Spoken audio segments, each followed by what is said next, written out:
Welcome to the Reddit Chronicles. Today we will be reading from Malicious Compliance. Our first post is by I'll Cut You. My boss is pissed we're enforcing the order given. So I live in Colombia, and our country recently reduced the weekly work hours from 48 to 42. This is supposed to happen gradually, reducing 1 hour per year. This year reduction was supposed to happen on July 15th. I work in healthcare, and I have 4 12-hour shifts per week, 2 days and 2 nights. I work in a psych clinic as a physician, and there's only one per shift, and we're here in case any of the patients happens to have a medical emergency, and to admit any new patient referred from other institutions or that arrive through our urgent care. We thought that the most logical thing to do was to pay us that hour as OT, and that would save the clinic having to juggle schedules or hire new staff. They decided that was too much money and told us we have to take that hour only on our night shifts and only during the 1 a.m. to 4 a.m. frame. We were understandably pissed, but then we realized we don't have to stay that hour. There's a 24/7 restaurant close to the clinic, and we could go there and eat something. When one of the other doctors told our boss, she said that we weren't allowed to do that, but they don't have any legal backup. I told them that if they refused to let me out during unpaid time, to please forward that order on a written document so I can take that to the labor office. She backtracked and told me she was only worried about us going out so late, but I'm pretty sure she just thought we would suck it up and stay here and have us perform unpaid work. Our next post is by Actual Ms., laid off and replaced by 2 lazy, privileged waffles. I used to be in charge of the printer room in a rather large company. We shipped a ton of product every day, and everything shipped had to have the accompanying printed label documents. Nothing can even be loaded onto the trucks without this paperwork. Now, this was in the olden days of the 90s, so we had 7 massive, 4-foot-tall dot matrix printers that did all the work. These printers were temperamental bastards, and if the paper jammed, the printer did not automatically stop printing. It would just keep pushing, jamming more and more paper into the machine until, if left unattended, it would break down. Running the printer room was a 2-person job. When I started, I trained for 2 full weeks with the 2 current printer room employees. One was being promoted. I was replacing him. It was a rough effing 2 weeks, let me tell you, getting the hang of the job, the various things you had to learn, do, etc. One thing that made it even more complicated was the fact that each printer had its own personality with its own problems. Another was the fact that a problem in one printer could have a different fix than the exact same problem in another. The job would be quiet for 45 minutes straight, during which we did routine maintenance and such, but was really slow and quiet and restful. Because this company processed its shipping orders in batches once an hour, and then boy, on the hour, every hour, the batch of orders would go through and thousands of orders would come spitting out. Now, if you were on top of things and kept everything running smoothly, the orders would print out very neatly and quickly. But if you didn't know what you were doing, if you didn't maintain things just right, you'd get a backup and things would go to shit very, very fast. And when one machine went down, you had to fix it fast before the next one jammed, because guaranteed those machines would jam up multiple times on every batch print job. So I've been working the print room for several months, and things were great. Then my coworker gave his 2 weeks notice. We tried to train my replacement, but he was incredibly lazy and got fired fairly a few days after the end of his training, which left me in the printer room alone. Then the bosses informed me that my position is being phased out, and I am going to be replaced by 2 employees transferred from a different department. So not only am I losing my job, but I have to train my replacements, and I desperately needed a good recommendation from this company, so I couldn't just quit or half-ass it. I quickly learned that both of these transfers are lazy and useless.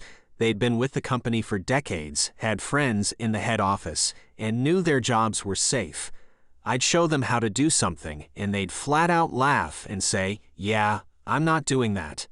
Every day, I'd be trying to train them, and they would ignore me, chat with each other, leave to go sit in the cafeteria, leaving me to do a two-person job alone. Luckily, I was good enough to handle the workload, but it was annoying. Mindful of the fact that I needed a reference of this company, I kept extensive notes on each day's progress. I clearly documented every single instance of the replacements refusing to learn, even listen to my instructions. I also followed up daily with my direct supervisor, and he knew what was going on. And my notes went into the company files and were passed up the line. Despite my scathing reports, head office did nothing. Now it's my last day. This is the day, the training process assigned for letting the newbies work alone, with no help or supervision allowed, to see how well they handled the job and the pressure. I was, in writing, forbidden to help them or answer any questions. As I expected, things fell to crap pretty much immediately. Minutes into the first batch of orders, one of the biggest printers jammed, and the clueless twats had no idea how to fix the printer jam, because they ignored me every time I tried to show them how.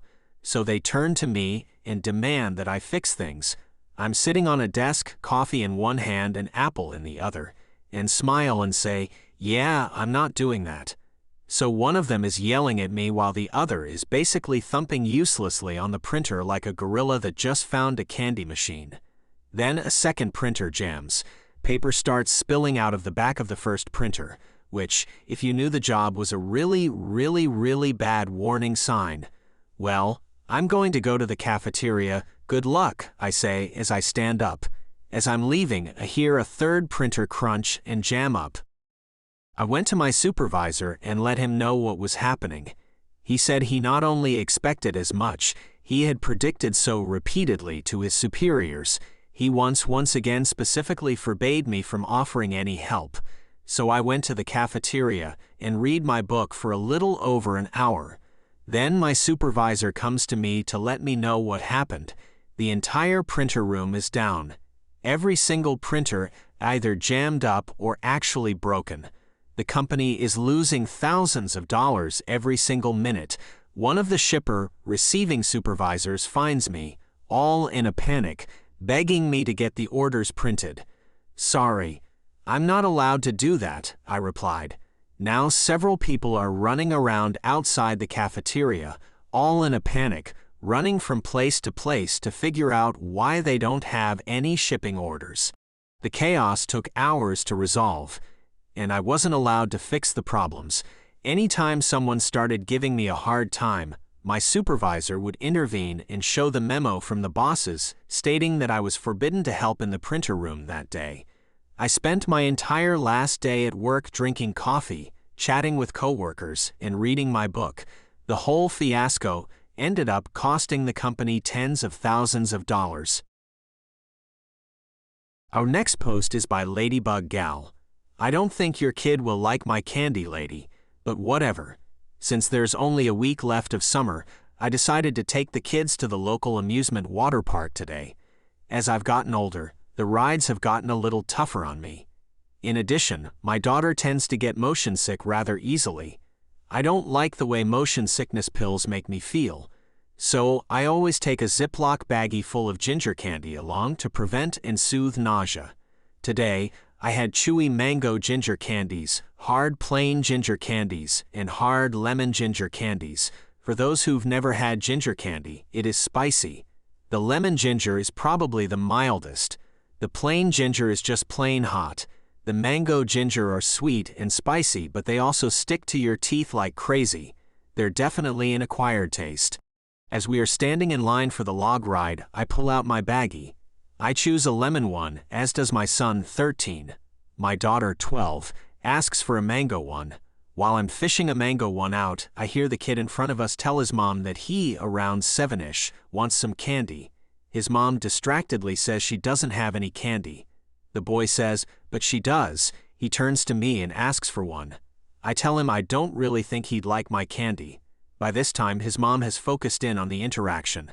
As the kid starts to whine that of course he'd like my candy, his mom just huffs and says, "You've got a whole baggie. Can't you give him just one? Come on, don't be greedy." "Oh, you said the magic word there, lady." I say, "All right," and dig out a lemon one. I'm not completely heartless. That's when the kid whines that he wants mango. Mango is his favorite. I tell him lemon is better, but he insists on mango. I tell him it's kinda sticky as I hand it over. The kid rips it open, shoves it in his mouth, gets in 3 quick chews while my kids stare at him. Then he actually starts to taste it, and a look of horror comes over his face. He screams and tries to spit it out. He's jumping around and flapping his arms. His mom is panicking and asking what's wrong. He's screaming that it's bad and it's hot and he wants it out. His mom tells him to spit it out. That's when I pipe up with the very helpful, "It's really sticky. What's left is probably stuck in his teeth. He'll have to wait for it to melt off if he doesn't want to chew." The mom looks at me in disbelief and a shrug. Then she asks what in the hell I gave her son. "Probably should have asked that sooner, lady," I answer. "Ginger candy, it's good for nausea. I'm pretty sure I'd be dead if looks really could kill." We got to move up in line 2 spaces though because she whisked her kid off to a water fountain. I'd like to think the kid will think twice about demanding things from strangers. Plus it was entertaining. Overall, the kids and I counted it as a win. Thank you for listening to the Reddit Chronicles. Follow for more content.